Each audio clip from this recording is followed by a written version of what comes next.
Salut à toutes et à tous, c'est Dredd, j'espère que vous vous portez bien, moi ça va très bien. Alors on se retrouve aujourd'hui pour un nouveau commentaire sur Call of Duty 4, je vous laisse deviner pourquoi.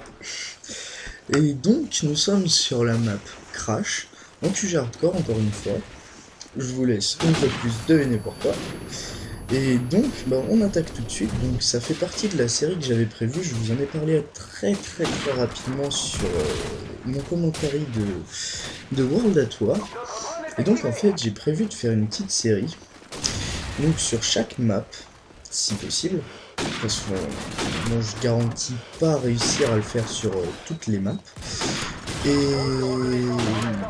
donc, en fait, je vais vous proposer mes meilleurs gameplays sur chaque map.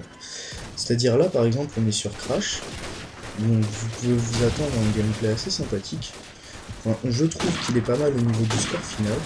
Après, je sais pas si le gameplay est agréable à voir, ça dépendra de vous, vous pourrez me dire ça. Et donc j'ai déjà, en quelque sorte, commencé la série avec mon commentaire sur épreuve de force, c'est bien ça, où j'avais fait plus de 90 kills, donc c'est déjà plutôt pas mal. Et je me suis fixé, si possible, un objectif, c'est de bien sûr,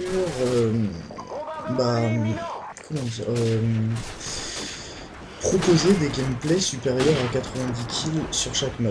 Bon, la plupart de mes gameplays vont être hardcore, étant donné que c'est le mode de jeu sur lequel j'arrive à faire le plus de kills. Donc vous allez bouffer du hardcore pendant quelques gameplays. Bien sûr, je varierai les gameplays. Là, je pense que je vais vous proposer deux gameplays sur Call of Duty 4. Ensuite, je vous proposerai un petit gameplay sur Modern Warfare 3. Un gameplay qui date d'il y a pas mal de temps, étant donné que j'étais encore sous le nom de Faya. Pour ceux qui m'ont connu sous ce nom-là, ça date quand même plutôt pas mal. Et donc voilà, je vais vous proposer des gameplays qui sont juste abusés au niveau du score, je trouve, étant donné que bon, c'est plutôt assez rare ou difficile d'atteindre les plus de 90 kills en une partie. Donc bien sûr, j'emploie toujours la même technique sur cette partie-là. C'est-à-dire que j'envoie l'hélico une fois que l'ennemi en a envoyé. Je trouve ça plus respectueux, on va dire, en quelque sorte. Et bon, vous verrez après, vous aurez quelques explications en plus sur certains gameplays, parce que toutes mes parties sont, disons, différentes. Il y a des fois où j'envoie l'hélicoptère vraiment comme ça,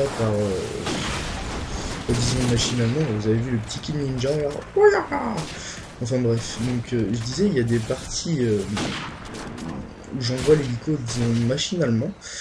Par exemple, quand l'ennemi m'énerve ou quand il y a trop de personnes à l'arme, c'est assez utile, on va dire, pour les bloquer dans un spawn.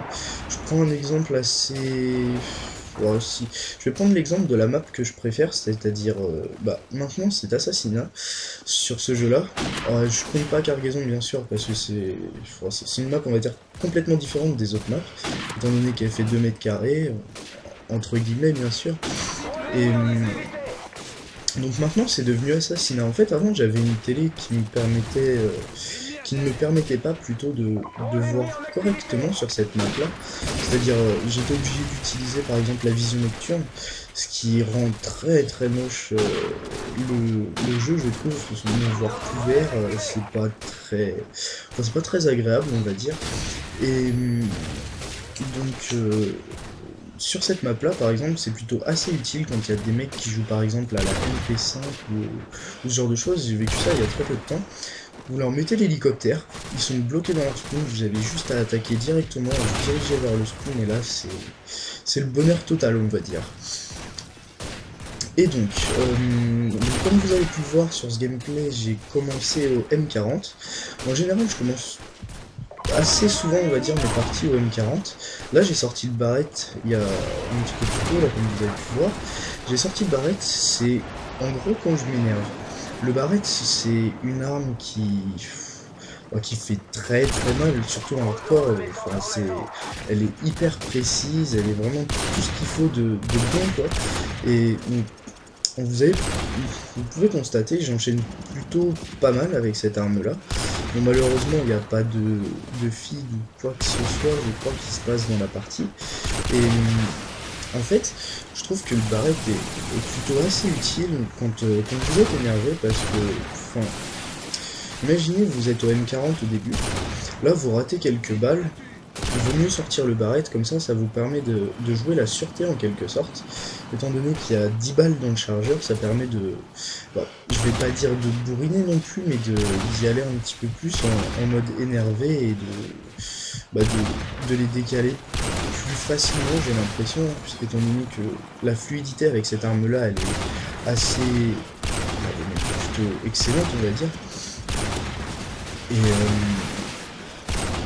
donc voilà, contrairement au M40, il n'y a que 5 balles, bon, c'est largement suffisant, ça c'est sûr, mais je trouve qu'avec le barrette, quand vous avez, enfin, personnellement, quand j'ai quelques problèmes de précision, c'est-à-dire quand je rate beaucoup mes balles, j'aime bien sortir le barrette, comme ça me permet de rater mes balles, mais je m'en fous totalement en fait, parce que il y a beaucoup de balles dans le chargeur, les mettre à côté c'est pas trop grave, vous pouvez le récupérer assez rapidement, vu qu'il n'y a pas de verrou, du coup ça tire plutôt vite, même avec cette arme là, si vous avez des doigts assez sympathiques, ça peut être bien pour faire le petit rapid fire, là quand vous êtes énervé, ça peut être sympathique contre un mec en face, bon, en général c'est pas très apprécié, je vous l'accorde, ça c'est sûr, mais bon.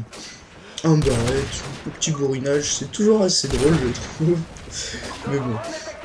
Alors que quand vous jouez au M40, je trouve, après c'est mon avis personnel aussi, ça faut se le dire, je trouve qu'avec le M40, il y a une précision plus... une précision meilleure en fait, parce que j'ai émis l'hypothèse de... En fait, c'est...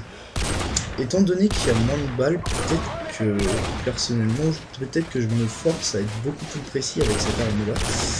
Contrairement avec, comme vous pouvez voir, là, j'utilise vraiment beaucoup de balles, j'en mets plein à côté, et pourtant, j'y vais, je mets plein de balles au même endroit, même si le mec il prend pas sa balle, ou même si je la mets à côté, c'est pas grave, je tire mes balles comme ça. En fait, le barrette me permet en quelque sorte de faire pas mal de tirs de suppression. Là, comme vous pouvez le voir depuis pas mal de temps, j'aime beaucoup tirer dans cette fenêtre. En fait, il m'est arrivé une fois, une seule.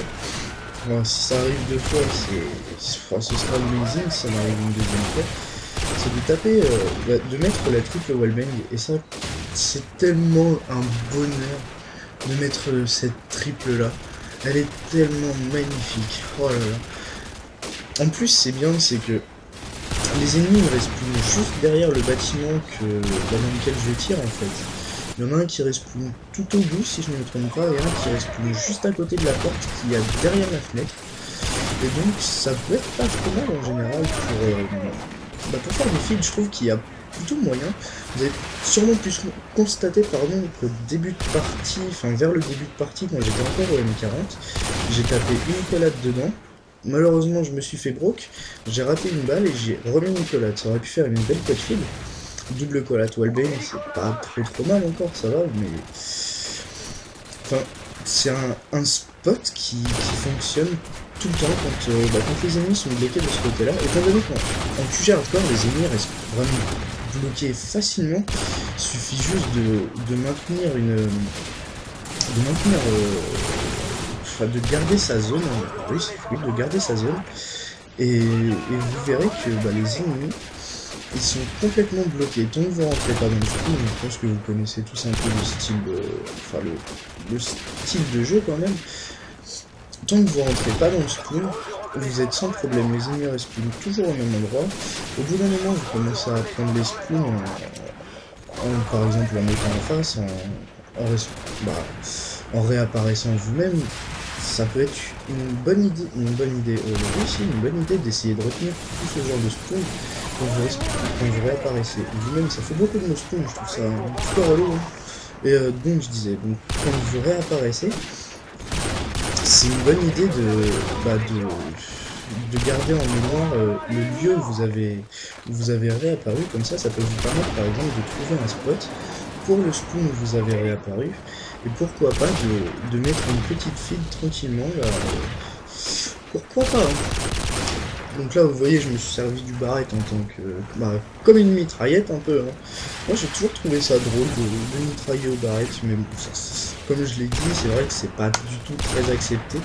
Enfin, très respecté plutôt. Enfin, je confirme que c'est pas très sympathique quand vous vous faites allumer comme ça par un barrette. Mais bon, des fois, il y a des moments où il faut vraiment l'utiliser, où vous y allez comme ça, à l'arrache, boum boum boum, vous mettez toutes vos balles, et puis bon, voilà.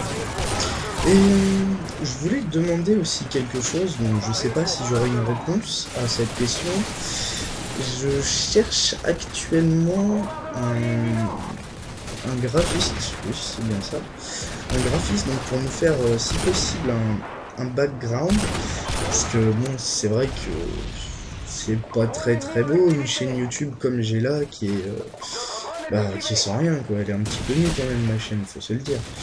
Donc j'aimerais bien trouver si possible si j'ai des abonnés qui me suivent et qui sont graphistes, ça m'intéresserait vraiment beaucoup de recevoir, d'avoir une réponse de leur part, si possible. Et donc pourquoi pas qu'ils me fassent un petit background comme ça. Et voilà, comme ça rendra ma chaîne un petit peu plus belle. Et donc voilà, je pense que c'est tout ce qu'il fallait que je demande. Si, bah bien sûr, en tant que... oui, je cherche aussi un logo, bon ça, je vais me débrouiller bien sûr. Mais ça fait un bout de temps que j'ai toujours le même logo et étant donné que j'ai changé de team, ce serait bien que je change aussi de logo. Ça ferait plus stylé quoi. Donc là vous avez constaté que j'ai sorti le Dragunov. Alors là j'ai vraiment joué mais comme une... comme n'importe quoi avec un Dragunov. Enfin, là je sais pas pourquoi, j'ai eu vraiment beaucoup de mal à jouer avec le Dragunov. Pourtant c'est le sniper que je préfère sur Call of Duty 4. Le Barrett est peut-être au même niveau que le Dragunov. Non, pas peut-être en fait, le Dragunov est mieux. Pourquoi, je ne sais pas, il y a peut-être une certaine fluidité qui est bien meilleure, et peut-être que j'ai tout simplement mis plus de clips avec le Dragunov, ce qui fait que je l'apprécie plus. Parce qu'en fait, c'est une arme qui est quand même plutôt bien stylée, elle est rapide, il n'y a pas de verrou, et une balle, un mort en hardcore, même en wallbang, c'est parfait, c'est tout ce qu'il faut. En fait, c'est surtout pour ça que je joue en hardcore, c'est pour éviter les hitmarkers, parce que franchement, quand vous faites une partie en normal, et que vous tapez 5, 6, 7 marqueurs, ça devient vraiment lassant au bout d'un moment en fait. Et donc voilà quoi, enfin, le hardcore c'est, je le dirai toujours, le QG hardcore sur Call of Duty 4, c'est ce qui a de mieux, vous êtes entièrement tranquille, il y a parfois une bonne communauté, parfois une mauvaise, bon après je vais pas m'attarder sur la communauté parce que ça fait quand même pas mal de commentaires où j'ai gueulé dessus un petit peu en quelque sorte, une sorte de coup de gueule, et donc je vais plutôt arrêter de parler de la communauté et plus parler du style de jeu ou ce genre de choses, parce que c'est quand même intéressant de pouvoir voir sur les parties différentes le style de jeu, le placement, même au niveau de certains spots, ça peut varier et c'est assez impressionnant, enfin c'est assez, non pas impressionnant, assez marrant de revoir des vidéos comme ça, parce que vous arrivez à capter par exemple certains spawns. Ça m'est arrivé sur Marais. Sur Marais, je savais qu'il y avait un spawn kill, enfin une sorte de spawn kill juste derrière le bus. Et pourtant, j'ai jamais eu la possibilité de rentrer la code feed à cet endroit-là.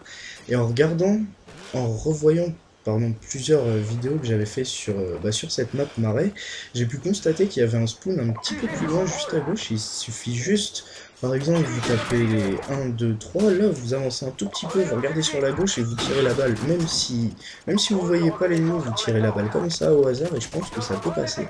Enfin, j'essaierai de vous présenter ça si j'arrive à faire un gameplay potable sur Marais. Enfin, j'en ai quelques-uns là qui sont prêts.